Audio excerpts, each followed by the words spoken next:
यवतमाळ जिल्ह्यातील पुसद बस स्थानकातून एक धक्कादायक वास्तव समोर आलं आहे.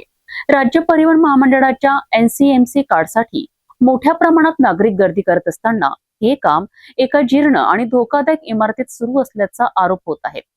विशेष म्हणजे लाडकी बहीण योजनेतील महिला, ज्येष्ठ नागरिक आणि सर्वसामान्य प्रवाशांचा जीव अक्षरशः धोक्यात घालून ही प्रक्रिया सुरू असल्याचे चित्र समोर आले आहे. महाराष्ट्र राज्य मार्ग परिवहन महामंडळाकडनं विविध प्रवासी सवलतींचा लाभ घेण्यासाठी एनसीएमसी अर्थात नॅशनल कॉमन मोबिलिटी कार्डची प्रक्रिया सुरू आहे. पुसद बस स्थानकातही हे कार्ड काढण्यासाठी दररोज मोठ्या प्रमाणात नागरिकांची गर्दी होत आहे. विशेषतः लाडकी बहीण योजनेतील महिला, ज्येष्ठ नागरिक आणि ग्रामीण भागातील प्रवासी मोठ्या संख्येने येथे येत आहेत. मात्र ज्या इमारतीत हे कार्ड वितरण केंद्र सुरू आहेत त्या इमारतीची अवस्था अत्यंत जीर्ण झाल्याचे समोर आले आहेत.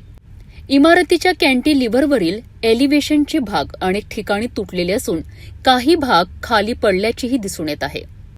धोकादायक इमारतीखालीच नागरिकांना रांगेत उभे राहावे लागत असल्याने प्रवाशांच्या सुरक्षेचा प्रश्न निर्माण झाला आहे. या संदर्भातील व्हिडिओही समोर आला असून त्यामध्ये इमारतीची जीर्ण अवस्था स्पष्टपणे दिसत असल्याचा दावा केला जात आहे. स्थानिक नागरिक आणि प्रवाशांनी प्रशासनाकडे तातडीने लक्ष देण्याची मागणी केली आहे.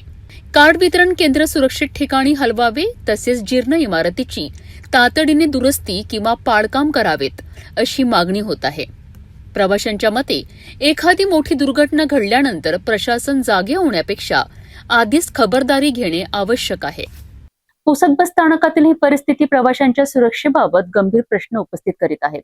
दररोज शेकडो नागरिक या ठिकाणी येत असताना प्रशासनाने तातडीने कारवाई करणे गरजेचे असल्याची मागणी होत आहे. आता संबंधित विभाग या धोकादायक परिस्थितीकडे कितपत गांभीर्याने पाहतो हे पाहणे महत्त्वाचे ठरणार आहे.